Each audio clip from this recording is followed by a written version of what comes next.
मंदिर में पानी चढ़ाया जाए, जल चढ़ाया जाए तो घर में विद्वत्ता का अनुभव होता है महाराज, बच्चे पढ़ने में प्रखर होते हैं महाराज। शुक्ल पक्ष की नवमी तिथि, बैसाख महीना,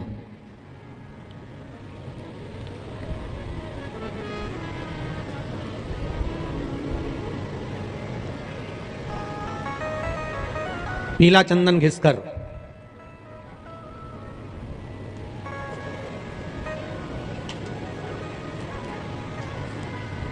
उस चंदन को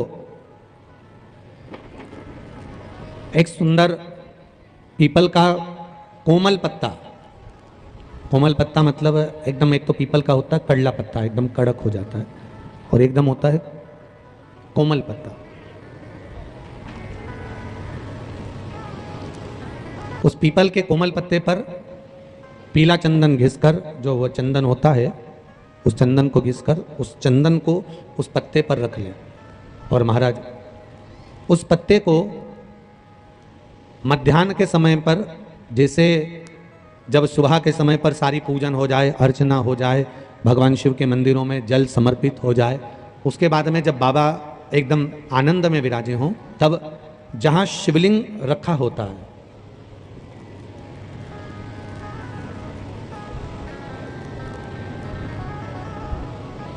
जैसे ये शिवलिंग है और ये कटी भाग जहाँ शिवलिंग रखा हुआ है, इस कटी भाग पर जहाँ शिवलिंग रखा है उसके पास में ही 3 उंगलियों से चंदन का लेपन उस कटी भाग पर करना है।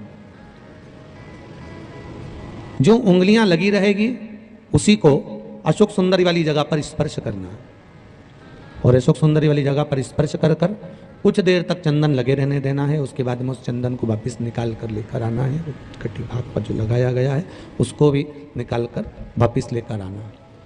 फिर बाबा का स्नान नहीं कराना है, केवल चंदन लेकर आना है, उसी पीपल के पत्ते पर रखकर। एक डिब्बी में उस चंदन को आप रख लीजिए। कुछ दिन जिसकी नेत्र ज्योति कमजोर है, चश्मा लग रहा हो, श्रवण शक्ति कमजोर हो, सुनाई कम दे रहा हो, उसके कंठ से इस ठोड़ी तक उस चंदन का तिलक लगाना प्रारंभ कर दीजिए, और नेत्रों के नीचे थोड़ा सा वो चंदन लगाना प्रारंभ कर दीजिए। लगभग 20 से 22 दिन तक आप उसका प्रयोग करिए, और एक रुद्राक्ष का जल शिव को समर्पित कर कर उस जल का आचमन करना प्रारंभ कर लीजिए। लगभग 22 दिन लगेंगे, धीरे धीरे फिर जाकर डॉक्टर को जांच करा लेना, नेत्र की ज्योति बढ़ना प्रारंभ हो गई है। पर विश्वास के साथ में, भरोसे के साथ में, क्योंकि सबसे मूल अगर कुछ है तो विश्वास मूल है। मानो तो मैं गंगा मां हूं, और ना मानो तो बहता पानी। अगर आपका विश्वास प्रबल होगा, भरोसा अगर प्रबल होगा, विश्वास अगर प्रबल होगा तो भगवान मिलेगा, और अगर विश्वास नहीं है तो परमात्मा नहीं मिल सकता। स्वीकार नहीं करेंगे बेलपत्री के रूप में? क्या मुझे स्वीकार नहीं करेंगे शमी पत्र के रूप में? पद्म पुराण, स्कंद पुराण, लिंग पुराण, नर्मदा पुराण और शिव महापुराण, ये सारी पुराणे वर्णन करती है। पार्वती जी का खंड आनंद वर्षित कर रहा है, वर्णन कर रहा है। पार्वती खंड वर्णन कर रहा है, सती खंड वर्णन कर रहा है, उमा संहिता वर्णन कर रही है। क्या आप मेरा ये बेलपत्र का स्वरूप आप धारण नहीं करेंगे? इसमें शूलता, इसलिए भगवान कहते हैं नहीं नहीं, धारण तो करूंगा पर शूल धारण नहीं करूंगा, मैं शूल धारण नहीं करूंगा। मतलब बेलपत्री में जो कांटे लगे रहते हैं, बेलपत्री की उस डाली के अंदर जो कांटे शूल रहते हैं, भगवान शिव वो धारण नहीं करते। आप उस बेलपत्री को आप बड़े प्रेम से, आनंद से पत्ते को निकाल लीजिए, तोड़ लीजिए, उतार लीजिए, और फिर भगवान को वो प्रेम से समर्पित करो तो भगवान स्वीकार करना। पर भोलेनाथ, ये बेलपत्री का जो वृक्ष है मेरे नयन अश्रु से उत्पन्न हुआ है, मेरे द्वारा उत्पन्न हुआ है, फिर तो इन कांटों की कोई महत्वता ही नहीं है, इन शूल की कोई महत्वता नहीं है। पार्वती, इन शूल की कोई महत्वता नहीं है। पार्वती केवल 3 दिन ऐसे रहेंगे, 3 बार ऐसे रहेंगे, 3 तिथियां ऐसी रहेंगी, 3 समय ऐसा रहेगा जिस समय पर तेरे द्वारा निर्मित शूल को भी शिव धारण करेगा और जगत का कल्याण करेगा। 3 दिन, 3 तिथियां, 3 बार, 3 नक्षत्र, 3 घड़ी, 3 पल।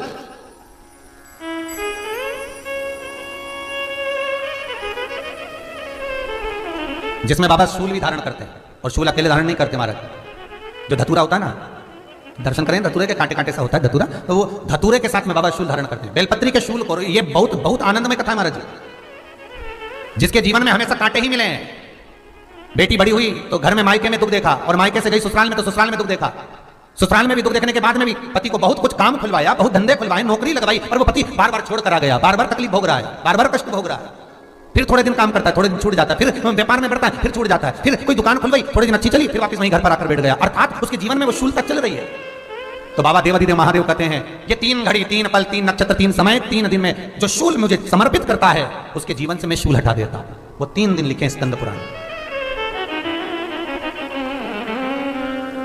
महाराज, बैसाख महीने में जो प्रदोष आती है, बैसाख के महीने में बहुत ध्यान से सुनना भाई, जो अपनी जिंदगी से बहुत तंग आ गए हो, परेशान हो गए हो, कष्टमय जीवन जी रहे हो, बहुत दुखी हो गए हो, उनके लिए ये स्कंद पुराण का चरित्र फिर मिले ना मिले, आप प्रेम से सुनिए भाव से। पहला, बैसाख महीने की प्रदोष, चाहे वो शनिचरी प्रदोष हो, चाहे रविवार की हो, सोमवार की हो, मंगल की हो, बुधवार की हो, गुरुवार की हो, शुक्रवार की हो, शनिवार की हो, कोई भी वार की हो, पर बैसाख महीने की प्रदोष, प्रदोष काल में शाम का समय सूर्य डूब रहा हो, बस डूबा ही हो, और उस समय पर सूर्य के डूबन के तुरंत बाद बाबा को धतूरे के साथ में बेलपत्री ना चढ़ाते हुए बेलपत्री के वृक्ष के 7 कांटे बाबा के शिवलिंग पर समर्पित करे जाते हैं महाराज, अपनी जिंदगी में अड़चनों को हटाने के लिए। फिर आप जिस व्यापार में उतरे, जिस व्यवसाय में उतरे, जिस नौकरी में उतरे, आप दिल से करें, आपको तरक्की मिलेगी। आप हार नहीं सकते, नीचे नहीं आ सकते, उन्नति पर ही चढ़ेंगे। एक वैशाख मास की प्रदोष।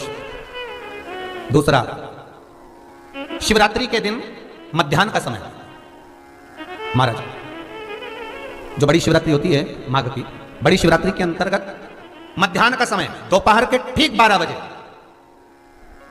चाहे फिर वो कोई भी दिन हो महाराज, शिवरात्रि जिस दिन पड़ रही हो, उस दिन भी धतूरे के साथ बाबा को 7 कांटे बेलपत्री के वृक्ष के समर्पित होते हैं महाराज। इसमें आप ये वाले जो कांटे हैं, जो शिवरात्रि के दोपहर 12 बजे वाले हैं, अगर कोई मदिरा पीने वाला हो, व्यसन में डूबने वाला हो, कोई जुआ खेलने वाला हो, कोई गलत वैश्यावृत्ति करने वाला, या अपने मार्ग से विचलित कोई व्यक्ति है, उसके लिए भी ये कांटे बहुत काम आते हैं महाराज। दूसरा, पार्वती, तेरे द्वारा तेरे नयन अश्रु से जो प्रकटा हुआ बेल का वृक्ष है, द्वितीय शूल मैं वहां धारण करता हूं। तृतीय शूल, तीसरा शूल जो वर्णन करा गया महाराज, भगवान श्रावण के महीने में जो भी दूसरा सोमवार पड़े, जो भी पड़े, श्रावण के महीने का दूसरा सोमवार, आप सबको पहले भी श्रावण के महीने में जो कथा कही उसका व्याख्यान वर्णन करा कि श्रावण का महीने का महत्व क्या है, श्रावण का पूरा महत्व बताया था कि श्रावण के महीने में शंकर भगवान को पूरा लेखा जोखा का भार प्रदान किया गया था। दूसरा सोमवार, श्रावण के महीने का जो दूसरा सोमवार होता है, उस दूसरे सोमवार में रात्रि के समय पर, अर्थात शास्त्र अब घड़ी और पल का स्मरण करेंगे तो रात्रि के बजेंगे 10 से 12 बजे महाराज, 10 से 12 के बीच में धतूरे के साथ बाबा को शूल समर्पित होता है महाराज। ये भी हमारी बाधाओं को, हमारी तकलीफों को, व्यापार व्यवसाय के लिए, नौकरी सर्विस के लिए, बहुत सारे एग्जाम में आप बैठ लिए, गवर्नमेंट एग्जाम के लिए बैठ लिए, नहीं हो रहा, ये 3 बार मेरे शंकर को बेलपत्री के वृक्ष के शूल समर्पित होते हैं, उसका आनंद पाना और उससे अपने को सुख प्राप्त करना। पार्वती प्रसन्न हो जाती है, बाबा भोलेनाथ के चरणों में कहती है, बाबा आपने कहा कि मेरे भीतर जिस समय आपने तप करा तो आपसे रुद्राक्ष का पौधा उत्पन्न हुआ, और मेरे तप करने से ये बेलपत्री का जो पौधा उत्पन्न हुआ, इसके शूल का सुख पाया, इसके शूल का सुख मुझे प्राप्त हुआ है, आनंद मुझे प्राप्त हुआ है। महाराज, बेलपत्री का पत्ता, बेलपत्री का कांटा, अब माता पार्वती दूसरा संवाद कह रही है बाबा भोलेनाथ जी से, बाबा मेरे द्वारा निर्मित इस बेलपत्र के वृक्ष में जो फल लगता है, वो फल की महत्वता मैं सुनना चाहती हूं। उसको सहज भाषा में कहते हैं हमारे बीला, अब आप क्या कहते हैं, बेल कहते हैं, बीला कहते हैं, ऐसा फल बेलपत्री के वृक्ष के अंदर बड़ा बड़ा फल लगता है, बेल का फल, बीले का, उसकी महत्वता मुझे श्रवण करना, उसकी महत्वता मुझे धारण करना।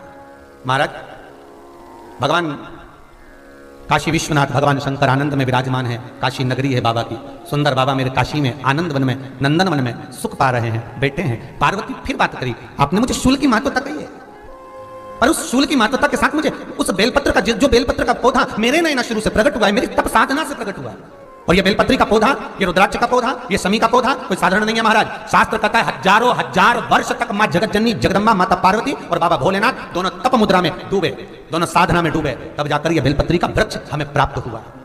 ये रुद्राक्ष का वृक्ष हमें प्राप्त हुआ, तो हमें मिला है। इस बेल पत्री में क्या क्या गुण है महाराज।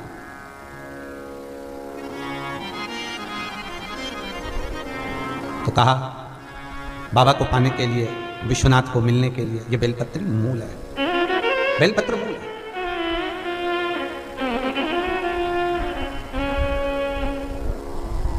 और कहे जैसे वो कहते हैं ना कि एक तुलसी का दल हम ठाकुर को समर्पित करते हैं, एक तुलसी का दल हम भगवान को देते हैं तो भगवान हमको स्वीकार कर लेते हैं। उसी तरह बेलपत्र का पत्ता, बेलपत्र का पौधा, बेलपत्र का वृक्ष जहां पर होता है वहां पर 33 कोटि देवता नित्य निवास करते हैं महाराज, नित्य निवास। बाबा मैंने बहुत समय तक तप करा, साधना करी, आपकी भक्ति धारण करी, बस मेरा एक निवेदन स्वीकार करिए। अब आपने जो शूल की महत्वता कही और आप 3 दिन इस शूल को स्वीकार कर लिए महाराज, श्रावण का महीना, बैसाख का महीना और शिवरात्रि का दिन जो मिल गया वो आनंद तो मुझे पाया। पर बाबा अब मेरी अभिलाषा ये है कि उस बेलपत्री के पौधे में, उस बेलपत्री के वृक्ष में जो बेल लगा हुआ है, जो फल लगा हुआ है, उस फल की मुझे महत्वता श्रवण करना। लिंग पुराण कहती है महाराज जो बच्चा हकलाता हो, अर्थात बोलते बोलते अटक जाता हो या वाणी हकला रही हो, तो शास्त्र कहता है कि बेल का जो फल होता है उस बेल के फल को धीरे से फोड़कर ऊपर से चक्कू से उसको साफ कर अंदर से पूरे उसका जो गुर्दा है बेल के फल का उसको निकाल लीजिए, और उस बेल के फल का जो गुर्दा है उसको निकाल कर वो खाली कर लीजिए बेल का। महाराज सोमवार के सोमवार 5 सोमवार उसमें पानी भरकर भगवान शंकर को समर्पित करिए। एक पात्र, शिवलिंग में से जो जल नीचे गिरे उसके उधर पात्र को लगा लीजिए महाराज, समर्पित कर जल